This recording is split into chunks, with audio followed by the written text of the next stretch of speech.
আসসালামু আলাইকুম। আচ্ছা, আপনারা কখনো ভেবে দেখেছেন যে নেগেটিভ এনার্জি আর পজিটিভ এনার্জিটা কিভাবে আমাদের কাজ করে? আমরা যখন মস্কে নামাজ পড়তে যাই বা মস্কে আমরা প্রেয়ার করি, দেখবেন নতুন একটা মসজিদে নামাজ পড়ার যে ফিলিংস, যে স্পিরিচুয়ালিটি, সেটা পুরনো কোনো মসজিদে গিয়ে পড়লে সেটা আপনি পাবেন না। যেমন ষাট গম্বুজ মস্কে আমি যখন প্রেয়ার করছিলাম, ওই সময় যে একটা ফিল থাকে, যে একটা টেস্ট থাকে, এটা অন্য কোনো মসজিদ বা তার পার্শ্ববর্তী কোনো মসজিদ বা ঢাকার কোনো মসজিদে গিয়ে আপনি ওই ফিলটা পাবেন না। আবার ঠিক একইভাবে ঢাকার কোনো নিউ কোনো মস্ক যেমন আমাদের এইখানে রয়েছে, আদাবরের এখানে নতুন একটা মসজিদ রয়েছে, এখানে পড়ার একটা ফিল ঠিক একইভাবে সাত মসজিদ মস্কে পড়াটা ফিল দুটা আলাদা। তো এখানে একটা জিনিস খুব ইম্পর্টেন্ট, আমাদের কোরআন এবং হাদিসে বলা হয়েছে মহান আল্লাহ রাসূল সাল্লাল্লাহু আলাইহি ওয়াসাল্লাম যখন আরবের একটা এরিয়া দিয়ে যাচ্ছিলেন তখন তিনি বলছিলেন যে এই উপত্যকা থেকে তোমরা দ্রুত সরে যাও, এই উপত্যকা থেকে তোমরা কোনো প্রকার পানি, কোনো প্রকার ঘাস বা লতা পাতা পশু পাখিকে খাইও না, কেননা এখানে একটা নেগেটিভ এনার্জি রয়েছে। এই নেগেটিভ এনার্জিটা কি? এই নেগেটিভ এনার্জি তো সেই জিনিসটা যেখানে নিষেধাজ্ঞা রয়েছে, যারা অন্যায় করেছে, জুলুম করেছে, যারা আল্লাহর রুলসকে এগনেস্টে যারা ফাইট করেছে, সেই সব এলাকাটা অভিশপ্ত এলাকা। যেই এলাকাতে মহান আল্লাহর শাস্তি নিবদ্ধিত হয়েছে, ওই জোন, ওই প্লেস, ওই ঘর, ওই জায়গাটা থেকে দূরে থাকাটাই নির্দেশ করে আমাদেরকে। এজন্য negative energy and positive energy আমাদের ব্রেইন, আমাদের লাইফটাকে অনেক বেশি ইনফ্লুয়েন্স করে। যেমন ধরেন, আপনি কোনো একটা গহীন জঙ্গলে গেলেন, ওখানে কেউ থাকে না, স্বাভাবিকভাবে ওইখানে জিন বা শয়তান ওখানে স্টে করে, বা পুরনো কোনো একটা এরিয়া বা পুরনো কোনো একটা ভয় যেখানে একটা মানুষ মারা গিয়েছিল এবং সেটা অস্বাভাবিক মারা গিয়েছে, বা আমরা বলি যে ভূতের আছে বা জিনের প্রকোপ রয়েছে, এটার কারণটা হলো নেগেটিভ এনার্জি। ওই জোন বা ওই পার্টিকেল ইফেক্টে, ওই পার্টিকেল জোনে বা প্লেসে এই নেগেটিভ এনার্জি কম্প্যাক্ট থাকার কারণে ওইখানে আপনি কখনো যেতে পারেন না, বা ওইখানে গেলে আপনার সুবিধা হয়। কারণ যখন আমাদের পজিটিভ এনার্জি এবং নেগেটিভ এনার্জির মধ্যে কনফ্লিক্ট হবে তখনই কিন্তু সেখানে একটা সংঘর্ষ হয়। যেমন দেখবেন, আপনি কোনো একটা পুরনো এরিয়া বা পুরনো একটা ঘরে যেখানে জিন চলাচল করে বা শয়তান চলাচল করে, ওইখানে যদি আপনি পজিটিভ এনার্জি নিয়ে স্টে করেন, দেখবেন তারা কিন্তু ডিস্ট্রাক্টেড হয় এবং তারা আপনাকে সমস্যার সৃষ্টি করে। ঠিক একইভাবে চিটাগংয়ের অনেক পাহাড়ি গহীন এলাকায় যখন এখানে ইসলাম প্রচার করতে এসেছিল অনেক সাধু বা আল্লাহ অলিয়া উলিয়ারা, তখন ওই জোনটাতে প্রচুর নেগেটিভ এনার্জি ছিল। সেই নেগেটিভ এনার্জিটা সে আউট করে দিয়ে ওইখানে পজিটিভ এনার্জি ক্রিয়েট করা, এবং তারপর থেকে ওখানে মহান আল্লাহর নিয়ামত, তার শুকরগুজার, তার প্রশংসা করা শুরু হয়, মসজিদ হয় এবং ইসলামের আলোটা ছড়িয়ে আসে। ঠিক একইভাবে আমাদের প্রিয় রাসূল সাল্লাল্লাহু আলাইহি ওয়াসাল্লাম, এই ইনসিডেন্ট থেকে আমরা দেখতে পাই, যেমন সূরা ফিলে বলা হয়েছিল হস্তি বাহিনীর কথা। আল্লাহ রাসূল সাল্লাল্লাহু আলাইহি ওয়াসাল্লাম জন্মের ৫০ থেকে ৫২ দিন আগে এই হস্তি বাহিনী, আব্রাহার হস্তি বাহিনীকে আবাবিল পাখি নষ্ট করে দিয়েছিল, ডিমোলাইজড করে দিয়েছিল মহান আল্লাহ কাবা ঘর ভাঙতে আসার ফল।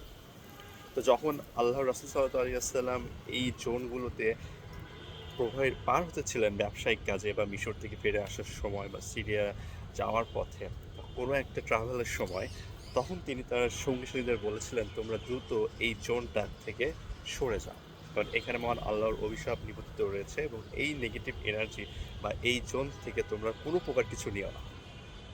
এটা একটা খুব একটা কমন জিনিস।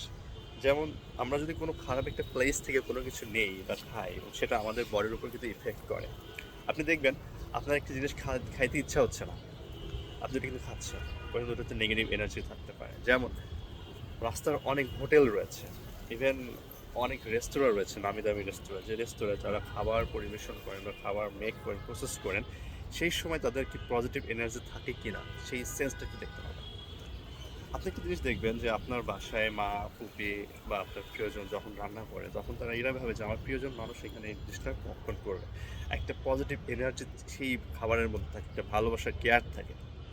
ঠিক এই একই এনার্জি কি আপনি রেস্টুরেন্টে পান, রাস্তার স্ট্রিট ফুডে কি পাবেন যখন এই জিনিসগুলো করা হয়? এবং অনেকের ক্ষেত্রে কিন্তু সমস্যা হয়। অনেকে বলে আমার এই জিনিসটা হচ্ছে না, আমার সমস্যা হচ্ছে, ডিজিজ হচ্ছে, বিভিন্ন প্রবলেম হয় এই জাস্ট নেগেটিভ এনার্জির কারণে। সো একটু ভেবে দেখুন যে আপনার পজিটিভ এনার্জি আর নেগেটিভ এনার্জি কতটা ডিফারেন্ট করতে পারে আমাদের প্রত্যেকের লাইফটাকে। সো এটা খুব একটা ক্রুশাল একটা দিক, পজিটিভ এনার্জিটাকে বোঝা এবং নেগেটিভ এনার্জি থেকে নিজেদেরকে প্রোটেক্ট রাখা।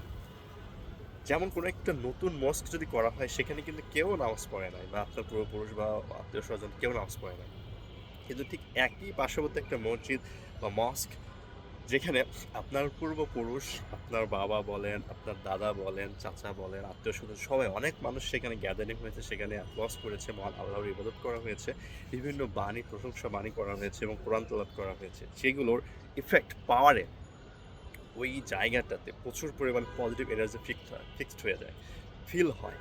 সো ওই সকল জায়গায় গেলে দেখবেন আপনার মধ্যে একটা শান্তি আসে, একটা স্পিরিচুয়ালিটি গেইন হয়, অ্যাচিভড হয়, যেটা আপনি নতুন কোনো মস্কে, নতুন কোনো প্লেসে গিয়ে আপনি সেটা পাবেন না, বা পান না, বা কম পান। সো এই যে পজিটিভ এনার্জি এবং নেগেটিভ এনার্জির একটা বিশাল রকমের উদাহরণ হলো পবিত্র হজ। অনেক মানুষ মক্কা শরীফে, মদিনা শরীফে ওমরা এবং হজ করতে যান। আল্লাহ রাসূল সাল্লাল্লাহু আলাইহি ওয়াসাল্লামের ঘর রজা মোবারক যান, দোয়া করতে যান। পৃথিবীর 3টা মসজিদ রয়েছে যে মসজিদে ইবাদত করার উদ্দেশ্যে ভ্রমণ করা জায়েজ রয়েছে, আর বাকি কোথাও জায়েজ নয়। সেটা প্রথমটা হলো মক্কা, দ্বিতীয়টা হলো মদিনা, তৃতীয়টা হলো বাইতুল মুকাদ্দাস জেরুজালেম, যেটা এখন ইসরায়েলের করাল গ্রাসে আবদ্ধ রয়েছে। সো এই সকল জায়গাতে যে পজিটিভ এনার্জিটা আপনার পায়, যেমন বাইতুল মুকাদ্দাসে মহান আল্লাহ যখন আল্লাহ রাসূল সাল্লাল্লাহু আলাইহি ওয়াসাল্লামকে ওখানে সমগ্র নবীর নিয়ে প্রেয়ার করেন, তাকে ইমামতির সহিত নামাজ পড়েন, সালাত আদায় করেন এবং তারপরে তিনি মিরাজে গমন করেন। সো এই যে positive effect, positive charge, positive energy যখন ছড়িয়ে যায়, পর্যবেষ্টিত থাকে পুরো এরিয়া জুড়ে, তখন এই এনার্জিটাই কিন্তু আস্তে আস্তে আবেশায়িত হয়। যারা বিজ্ঞানী স্টুডেন্টস তারা অবশ্যই এটা বুঝবে যে একটা চার্জের প্রভাব একটা চার্জে যখন চুম্বকায়িত হয়ে যায়, এনার্জি প্রাপ্ত হয়, তখন সেটা কিন্তু আবেশিত হয়। ঠিক একইভাবে যখন আপনি একটা পজিটিভ এনার্জি প্লেসে আপনি নিজেকে ইনক্লুড করবেন, নিজেকে এনগেজ করবেন, দেখবেন একটা স্পিরিচুয়াল, একটা সিম্ফনি, একটা পাওয়ার, একটা ফ্রিকোয়েন্সি ক্রিয়েট হবে আপনার ভিতরে। আর এটাকে আমরা বলছি স্পিরিচুয়ালিটি বলেন, বা শান্তি বলেন, বা পিস বলেন, বা অনুভূতি বলেন, বা স্বর্গীয় অনুভূতি সেটাই বলেন, আত্মার অনুভূতি প্রকাশে, সেটাই কিন্তু একটা সেন্স, একটা হ্যাপিনেস। কিন্তু ঠিক একইভাবে যখন দেখবেন আপনি একটা নেগেটিভ প্লেসে যাবেন, দেখবেন আপনার মধ্যে একটা অসহিষ্ণুতা কাজ করছে, শান্তি ফিল হচ্ছে না, তাড়াহুড়ো কাজ করছে, কেমন যেন একটা আপনার মধ্যে something wrong, and this is negative energy. আর যখন এই নেগেটিভ এনার্জি আপনাকে এফেক্ট করবে, আপনি এই নেগেটিভ এনার্জি দ্বারা চালিত হবেন, তখন আপনার লাইফটা ডিসহারমোনাইজড হবে।